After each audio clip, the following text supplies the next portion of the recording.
As redes sociais têm sido um novo meio para alguns advogados divulgarem e tirarem dúvidas sobre suas áreas de atuação. Vídeos que abordam questões como, por exemplo, heranças, divórcio, divisão de bens e traição são os mais visualizados e curtidos. Você já reparou essa tendência nova e muito curiosa, né, meu querido Felipe Campos? Inclusive, gente, daqui a pouquinho a gente vai ter uma entrevistada a respeito disso. Pois é, já sim, olha, inclusive resolvemos convidar para o programa de hoje uma das primeiras pessoas que viralizou na internet com esse tipo de conteúdo. Ali, para explicar melhor esse tema que tanto chamam a atenção, a gente conversa agora com a advogada que influencia milhões de pessoas, a doutora Miriane Ferreira. Fê, vamos receber quem nos acompanha pelo rádio. São 10 horas e 28 minutos na manhã desta sexta-feira. O Fê estava apresentando aqui a doutora Miriane Ferreira. Ela é que é responsável por dar várias dicas. Pois é isso mesmo, Como Paulinho. é que as pessoas vão lidar com traição, com processos de herança, dentre outras questões. É isso, olha. Com louro esplendor na tela, seja bem-vinda, doutora Miriane Ferreira. Bem-vinda, doutora. Bom dia, viu? Obrigada, bom dia a todos. É um prazer enorme. Isso, alegria, empolgação. Eu sou super ouvinte, estou muito feliz. Obrigada aqui pela oportunidade para poder falar um pouquinho aqui do direito aqui com vocês também. Agradeço infinitamente o convite. Ô, Miriane, mas que interessante isso, né? Significa então que eu nunca tinha visto uma advogada viralizar no TikTok falando sobre direito. É um negócio muito louco, né, Maninho? Falando sobre direito, ela vai falar o quê? Sobre medicina? Não, meu, porque essa história é chata. Você vai falar de herança. Você vai falar de direito. Nossa, é muito útil, O advogado Paulo. falar de direito. É muito útil. Então faz a pergunta, Jotinha. Se você Posso? Por favor. Posso começar? Fique à vontade. Eu tô empolgado, não. Eu tô empolgado. Tô empolgado. Tanque de ácido. Tanque de ácido. Pode Que chegar. barbaridade. Bom dia, doutora, tudo bem? Doutora, a minha pergunta vai sobre, vamos aproveitar que está chegando o Dia dos Pais, sobre algo que é muito polêmico no mundo do direito, que é a lei de alienação parental, né? Quando... Pergunta chata, hein? É interessante, porque eu vejo muitos pais... Passa pra Antônia, Muitos pais que reclamam das mães... Olha só. Tem muitos pais que reclamam das mães porque as mães impedem eles de ver os filhos. Só que do outro lado, tem as mães que reclamam de quando os pais estão com os filhos ou colocam na cabeça das crianças, tua mãe não gosta de mim, etc. Isso acaba criando um problemão para a cabeça da criança, Ontem né? tinha um papo muito mais legal dos 5 meses que o pai só tem uma semana para ficar com o filho, que depois eu acho legal. Mas tudo bem, qual é a sua pergunta? Não, a minha pergunta é para a doutora, como é que a gente resolve esse imbróglio assim, como ela vê essa polêmica da lei de alienação parental? A lei da alienação parental é uma lei extremamente polêmica, porque ela, como muitas leis que chegaram aí no Brasil, ela teve um bom objetivo, mas ela acaba sendo desvirtuada por algumas situações, alguns pais que querem usar o filho para atingir a mãe. Então, na primeira situação onde ele quer prejudicar essa mãe, o que ele faz? Ele começa a acusar ela de alienação parental. E a alienação parental, vou explicar o que é. É quando você faz uma campanha difamatória em relação a um dos outros genitores. Você quer destruir ele moralmente. Então, você destrói para a criança a figura daquele pai. E aí, isso tem sido encarado pelo judiciário de maneira muito séria. Aí um pai entra com uma ação de alienação parental. Eu já vi situações onde existe a modificação da residência sem ter provas muito contundentes dessa alienação parental. É sério isso, eu acho que ninguém deve falar mal do pai um do outro, porque isso é muito prejudicial para a criança. Mas o que tem acontecido com a lei? Qual tem sido a resposta?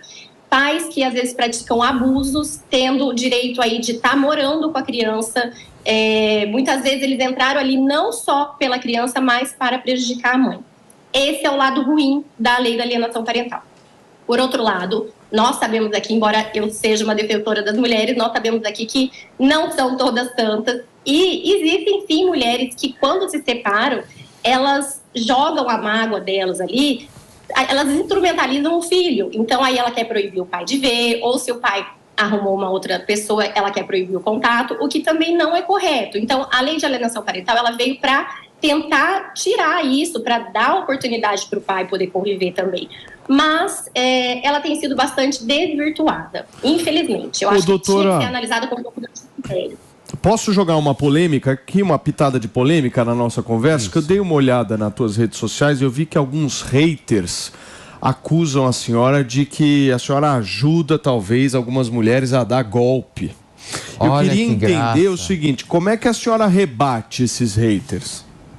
Eu já tenho a resposta pronta, eu ajudo elas a se livrarem do golpe, porque aqui na nossa cultura tá tão institucionalizado o homem colocar os bens em nome da sogra, morar junto e falar que no final a mulher não tem direito a nada porque ela não trabalhou, e a mulher aceitar isso, que quando vem alguém e fala que aquilo tá errado, eles acham que eu estou ensinando a dar um golpe, mas na verdade eu só estou falando o que diz a lei. Muitas mulheres moram junto com o homem, mora 10, 15 anos junto, ele adquire patrimônio todo em nome dele, e na hora de separar por desconhecimento da lei, elas acham que não tem direito a nada, ou acham que não tem direito a uma pensão, uma mulher que ficou trabalhando em casa, para mim, o trabalho de casa é infinitamente mais cansativo que o trabalho fora. E aí essa mulher o que você orienta, doutora? O que você orienta o quê? As mulheres a ficarem mais espertas, é isso? Diante todo o circuito... Eu acho que elas têm que saberem dos direitos, porque está institucionalizado o homem passar por cima desses direitos e está tudo bem. Se a gente vê um homem, o casais ali, e o homem coloca o patrimônio em nome da mãe dele, a mulher enxerga isso como normal, mas não é normal, entende? Assim, se eles estão numa comunhão parcial de bens, tá errado, isso é golpe. Isso é golpe, não o contrário. Eu só tô falando que diz a lei. O cara colocou o imóvel lá no nome da mãe. Aí o que é que a mulher pode fazer diante disso? Ela tem que se preparar. A partir do momento que ele começa a fazer esse desvio de patrimônio, ela começa a gravar conversas entre eles, começa a investigar isso, se ela tiver acesso a algum documento. E aí, como que vai ser numa separação? Ela chega para mim e eu falo, vamos investigar a vida dessa mãe. Ela é uma aposentada, ela tem renda para ter esses imóveis, então vamos já alegar uma fraude. Quando a fraude envolve o familiar, ela é mais fácil de provar, mas isso tem que ser destruído do pensamento das mulheres que normalizam isso, porque quando chega aqui para mim um homem, ele fala, não, mas o patrimônio é meu, eu que trabalhei, ela não fez nada. Mas não é assim, gente, a lei não diz. Doutora, vamos às dicas. Vamos às dicas. Gravem tudo. Se você tiver um marido aí que eu chamo de princesa, esse homem que quer abusar da mulher, grava a conversa entre vocês, junta documento, qualquer prova, o indício de prova que vocês tiverem que demonstra a capacidade financeira dele, que ele tá colocando patrimônio em nome de outra pessoa, que seja conversas entre vocês. Já é um indício pra gente poder usar no judiciário para essa mulher não ser tão lesada. Antoninha, você me pediu, meu amor? Se a Antônia tivesse feito isso... Não, meu amor, meu marido não passou nada por nome de ninguém, me deixou uma puta herança merecida, porque eu trabalhei com ele, não era amantezinha dele. Bom, doutora, a gente faz o quê quando o povo resolve sentar em cima do teu dinheiro? Sentar, literalmente. Uma poltrona de dinheiro e o povo sentado em cima. A gente faz o quê, doutora? Tem que recorrer ao judiciário. Nessa situação é recorrer ao judiciário e não desistir. É o judiciário que está sentado. É o judiciário que está sentado. Recorre a quem? Ao Papa? Não, é a justiça lenta mesmo, mas é não desistir. É você continuar ali e vai e reclama e recorre e não desistir, que às vezes, ou não ceder, né, a algum acordo ruim, que isso às vezes é utilizado pela outra parte, que na maioria dos casos é a mais forte financeiramente, a mulher, na grande maioria dos casos, é mais vulnerável, e aí eles usam essa demora do judiciário para enfraquecê-la e ela aceitar uma coisa muito aquém do que ela teria direito. Sim. Então é ficar firme lá.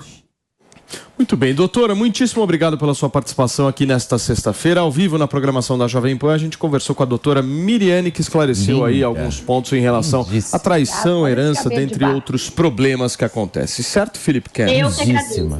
Obrigado, doutora. Um beijo para a senhora. Gente, daqui a pouquinho...